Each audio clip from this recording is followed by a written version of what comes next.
Today we're going to talk about perfect tenses of verbs. This can be kind of a complex discussion, so pay attention. If you need to watch the video twice, that's just fine. Our learning target today says I can identify perfect tenses of verbs in a sentence. So what's a verb again? Remember, a verb is a word used to describe an action or state of being. So here are some examples. Write, draw, run, play, create, sing, act. These are all verbs. These are things you can do. They have some sort of action.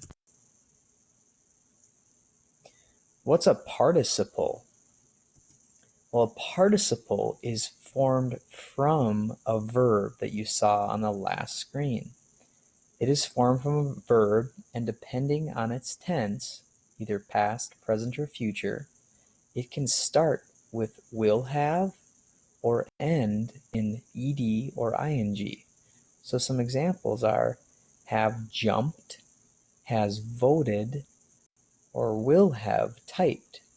Notice the verb jumped, voted, and typed all have their own specific verb inside of them. Jump, vote, type. What's perfect tense? The word perfect actually means made complete. So what you're making is a sentence that is complete by using the correct tense of the word have plus the participle.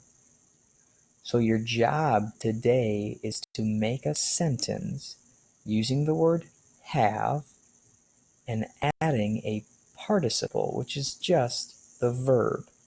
So if you look down at this chart, you're going to see the verb is over here, jumped, and I have the correct tense, which is has, had, or will have.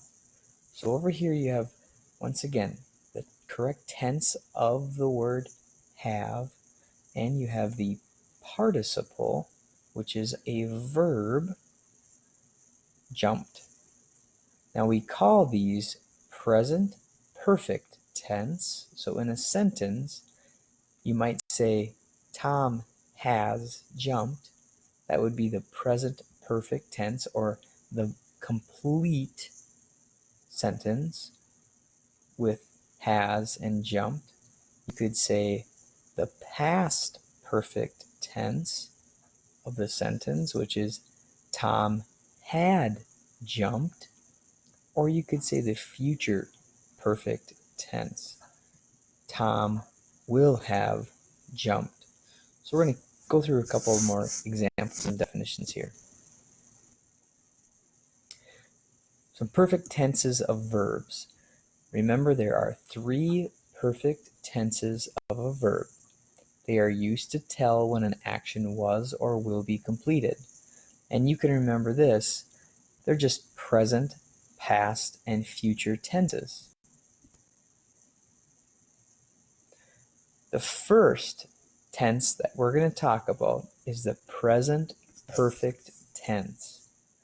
It says the present perfect tense shows an action that began in the past and continues into the present. It uses the linking verb has with a participle ending in ed. So if you can kind of think of it as math, you're really just adding a verb has with a participle, which is another verb form. She has biked to school every day this week. Now, the most important thing about this to remember is has is the present tense form of the word have. Keep that in mind. The second type of tense we're going to talk about is past perfect tense. The past perfect tense shows a past action that ended before another action began. It uses a form of have which is had, plus the participle that ends in ed.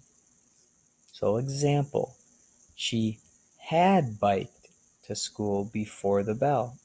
This happened in the past. How do I know that? Because it has the form of the word have, which is had.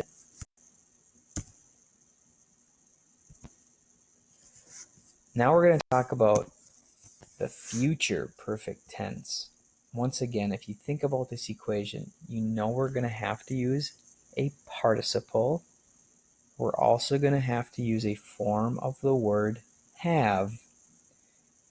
The future perfect tense shows a future action that will have ended before another begins. It uses the form of have, will have, plus a participle that ends in ed. I will have biked to school by the time you arrive. It's going to happen in the future.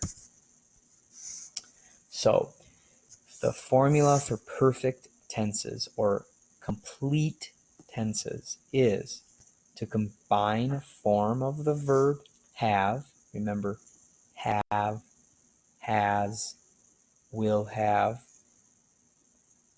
with the past participle of the main verb. Let's look at some more examples. I'm going to have you take some notes on this. So, take out a notebook and you're going to want to start writing this down. Try to make each box, if you can. This is just a 3 by 3 table. You're going to want to pause the video here. When you're done, push play. Hopefully you have the table done. Now it's your turn. Let's practice. Present perfect, present past perfect, or future perfect. Can you guess what type of sentence this is? The stallion will have run many miles. So take a look. You've got the participle here, run. That's a form of the word ran. And then you've also got this in front, a form of have. This one says will have. So is this going to happen in the present, in the past, or in the future? The stallion will have run many miles. If you guessed future perfect tense, you're right. On to the next one. The sentence says the sky had opened up and there was a storm. Is this telling us it's the past, the present, or the future? The sky had opened up and there was a storm. Notice a form of the word have and a past and a participle. If you guessed past perfect tense, you're correct. Just think it says past tense. Yes, this was past tense. And why is it perfect? Well, it's past perfect tense because we used a form of the word have in it to make it complete. And a third one, they have crossed the river. Notice I could just take this out. I could say they crossed the river. But if I say that, I'm not making a perfect sentence. It's not perfect. It isn't complete. I have a form of the word have here. I also have a form of the verb cross. This is my participle right here. Crossed. They have crossed the river. If you guessed present perfect tense, you are correct. I hope you enjoyed this lesson. You can go back and replay it if you feel like you need to. Now we're going to move on to taking a quiz.